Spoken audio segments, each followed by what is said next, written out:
বর্তমান বিশ্ব বাজারে 170টিরও বেশি স্মার্টফোন কোম্পানি রয়েছে, যারা প্রতিনিয়ত চেষ্টা করছে নতুন নতুন ফিচার উদ্ভাবনের মাধ্যমে ক্রেতাদের আকর্ষণ করতে। আজ আমরা এই প্রতিযোগিতামূলক বাজারের দুইটি সবথেকে বড় ও প্রতিদ্বন্দ্বী টেক জয়েন্ট নিয়ে আলোচনা করব। যে দুই প্রতিদ্বন্দ্বী হলো স্যামসাং এবং অ্যাপেল। আমরা বিভিন্ন বিষয় এবং ফ্যাক্ট বিশ্লেষণের মাধ্যমে এই দুই কোম্পানির মধ্যে তুলনা করব আর দেখব স্মার্টফোন জগতে কে কতটুকু এগিয়ে। তো চলুন ভিডিওটি শুরু করা যাক। অনেকগুলো ব্র্যান্ড থাকা সত্ত্বেও সাউথ কোরিয়ার স্যামসাং আর আমেরিকার অ্যাপেল নানাভাবে ক্রেতাদের দৃষ্টি আকর্ষণ করেছে। ডেটা অনুযায়ী পৃথিবীর 3 জন স্মার্টফোন ব্যবহারকারীর মধ্যে একজন স্যামসাং ব্যবহার করেন, আর বিশ্বের 6 মিলিয়ন স্মার্টফোন ব্যবহারকারীর মধ্যে 1 মিলিয়ন ব্যবহারকারী অ্যাপেলের আইফোন ব্যবহার করেন। একদিকে যেমন কোম্পানি দুটি একে অপরের সাথে প্রতিযোগিতায় রয়েছে, তেমনই তাদের ব্যবহারকারীদের মধ্যেও নানা সময়ে চলে নানা রকম তর্ক বিতর্ক। তাই চলুন আমরাও এই কোম্পানি দুটির বিভিন্ন বিষয় যেমন সেলস, মার্কেট শেয়ার, রেভিনিউ ইত্যাদি বিষয় নিয়ে একটি তুলনামূলক আলোচনা দেখি। সবার প্রথমে দুই কোম্পানির ইতিহাস ছোট্ট করে জেনে নিই। অ্যাপেলের প্রতিষ্ঠা সম্পর্কে আপনারা সবাই টুকটাক জানেন। স্টিভ জবস, স্টিভ ওয়াজনিয়াক এবং রোনাল্ড ওয়েন নামের 3 জন বন্ধু তাদের গ্যারেজে বসে অ্যাপেল 1 নামের কম্পিউটার বানানো শুরু করে, আর 1 এপ্রিল 1976 সালে তারা অ্যাপেলের প্রতিষ্ঠান শুরু করে। তারপর 1977 সালে পৃথিবীর প্রথম কালার গ্রাফিক্স কম্পিউটার হিসেবে অ্যাপেল 2 কম্পিউটার নিয়ে আসে। 3 যুগ পরে অ্যাপেল 2007 তাদের প্রথম স্মার্টফোন বাজারে আনে, যা অনেক সাকসেসফুল হয়। এমনকি এই সাকসেসের কারণে এখনো অ্যাপেল তাদের মোট মুনাফার অর্ধেকই স্মার্টফোন থেকে আয় করে। অ্যাপেলের আইফোন এত সাকসেস হয় যে এখন এটি একটি প্রিমিয়াম সিম্পল হিসেবে উঠে এসেছে। অন্যদিকে যদি আমরা স্যামসাং এর কথা বলি, তাহলে আপনার জেনে অবাক লাগবে, এটি প্রথমে একটি ট্রেডিং কোম্পানি ছিল। 1934 সালে বায়োংজোল নুডলস, ড্রাই ফিশ এবং বিভিন্ন দ্রব্য বিক্রি শুরু করে। তারপর ইন্স্যুরেন্স, সিকিউরিটি, রিটেইল ইত্যাদি ইন্ডাস্ট্রিতে ব্যবসাকে সম্প্রসারণ করে। 1960-এর দিকে স্যামসাং বিভিন্ন ধরনের ইলেকট্রনিক ডিভাইস ম্যানুফ্যাকচার করা শুরু করে। 1988 সালে স্যামসাং তাদের প্রথম সেলফোন বাজারে ছাড়ে। এরপর বিভিন্ন ধরনের ফোন বাজারে এলেও তা আইফোনের ধারে কাছেও ছিল না। কিন্তু 2009 যখন তাদের গ্যালাক্সি সিরিজ বাজারে আসে, তখন তা অনেক জনপ্রিয় হয়। ফলস্বরূপ অ্যাপেলের একটি ভালো প্রতিযোগী সৃষ্টি হয়। মার্কেট শেয়ার, যদি মার্কেট শেয়ারের কথায় আসি, তাহলে লেটেস্ট ডেটা অনুযায়ী স্যামসাং 2022-এর প্রথম কোয়ার্টারে হাইয়েস্ট সেলসের রেকর্ড করে। স্যামসাং প্রায় 73 মিলিয়ন সেলফোন বিক্রির মাধ্যমে গ্লোবাল মার্কেটে 23% দখল করে। অন্যদিকে অ্যাপেল 56 মিলিয়ন সেলফোন বিক্রি করে 18% মার্কেট শেয়ার নিয়ে স্যামসাং এর পর দ্বিতীয় স্থানে রয়েছে। তবে হ্যাঁ, এখানে অনেক এক্সপার্ট বলেন, যদিও স্যামসাং গ্লোবাল মার্কেট শেয়ারে এগিয়ে, তবে প্রিমিয়াম সেগমেন্টে প্রথম স্থানে অ্যাপেলই রয়েছে। এমনকি অ্যাপেলের আইফোন 13, 14, 15 এর স্মার্টফোনগুলো 2022 থেকে 2024-এর প্রথম কোয়ার্টারে প্রিমিয়াম সেগমেন্ট মোট বিক্রির 2 থেকে 3 ভাগ দখল করে, যা মূলত ইউএস, চায়না আর ইউরোপীয় দেশগুলোতে বিক্রির ফলে অ্যাচিভ করতে পেরেছে। মার্কেট ক্যাপ ও রেভিনিউ, যদিও গ্লোবাল স্মার্টফোন সেলিং এর দিক থেকে স্যামসাং এগিয়ে, তবে মার্কেট ক্যাপ আর রেভিনিউর দিক থেকে প্রথম পজিশনে অ্যাপেলই রয়েছে।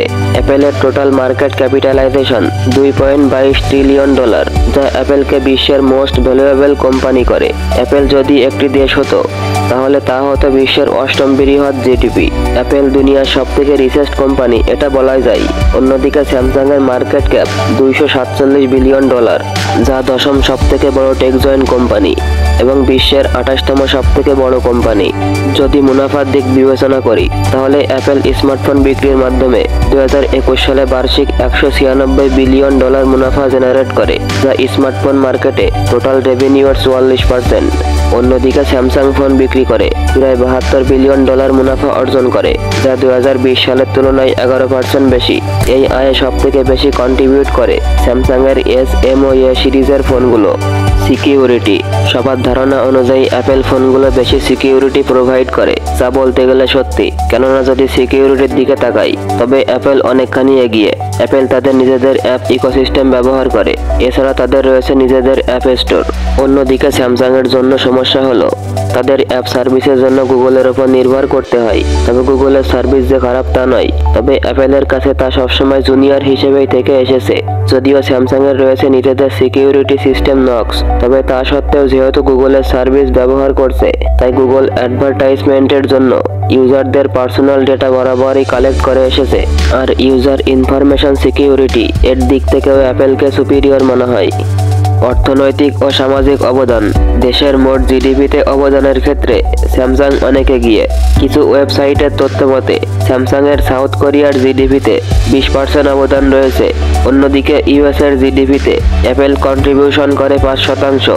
অনেক তথ্য মতে তা আরও কম। তবে এখানে এই দুই কোম্পানির এত বড় পার্থক্যের কারণ হলো দেশের মোট জিডিপি। ইউএসের জিডিপি $22 ট্রিলিয়ন বেশি।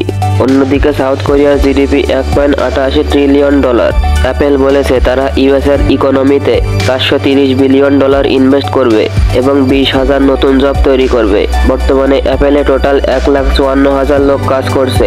এসবের পর অ্যাপেল হচ্ছে ইউএসের সবথেকে বড় ট্যাক্স পেয়ার কোম্পানি। অন্যদিকে স্যামসাংয়ে টোটাল 2.5 লাখেরও বেশি লোক কাজ করছে। তাছাড়া তারা বলেছে যে সামনে তারা $350 বিলিয়ন ইনভেস্ট করবে, যার সাথে নতুন 80,000 জব অফার তৈরি হবে। পরিবেশ রক্ষা। এই সব দিকের পরেও দুটি কোম্পানি নিজ নিজ জায়গা থেকে এনভায়রনমেন্ট উন্নয়ন ও রক্ষায় ভূমিকা পালন করছে। তবে এই সেক্টরে অ্যাপেল এনভায়রনমেন্টকে টপ প্রায়োরিটিতে রেখেছে।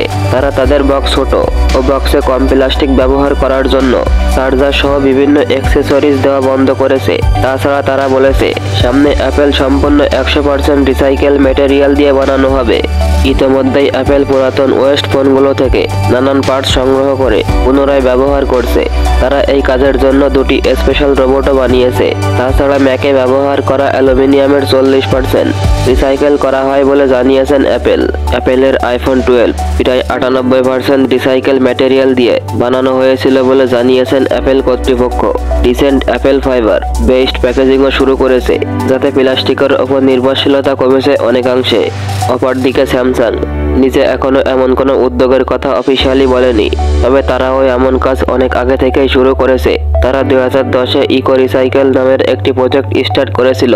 তাছাড়া তারা বলেছে তারা 1998 সাল থেকেই পরিবেশ রক্ষার্থে নানা পদক্ষেপ নিয়েছে। যেমন 1998 সালে তারা রিসাইকেল সেন্টার এস্টাবলিশ করে।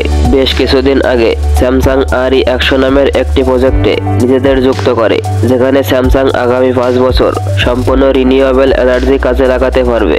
এখন পর্যন্ত আমরা বেশ কয়েকটি গুরুত্বপূর্ণ সেক্টরে দুটি কোম্পানির নানা বিষয় বিশ্লেষণ করেছি। তবুও এসবের পরে এটা ডিসাইড করা কষ্টসাধ্য যে কোন কোম্পানি বিশ্বের বাজারে প্রথম স্থানে রয়েছে। একদিকে যেমন অ্যাপেল তাদের আইফোন দিয়ে বিশ্বের প্রিমিয়াম সেগমেন্ট রাজত্ব করছে, অপরদিকে স্যামসাং প্রিমিয়াম ও মিড রেঞ্জ বাজার মিলিয়ে অধিক মার্কেট শেয়ার দখল করে আছে। দুটি কোম্পানি নানাভাবে সোশ্যাল ও এনভায়রনমেন্টাল অ্যাক্টিভিটি চালিয়ে যাচ্ছে। তাছাড়া দুটি কোম্পানি গবেষণার মাধ্যমে বিশ্বের মধ্যে নতুন নতুন প্রযুক্তির ছোঁয়া এনে দিচ্ছে।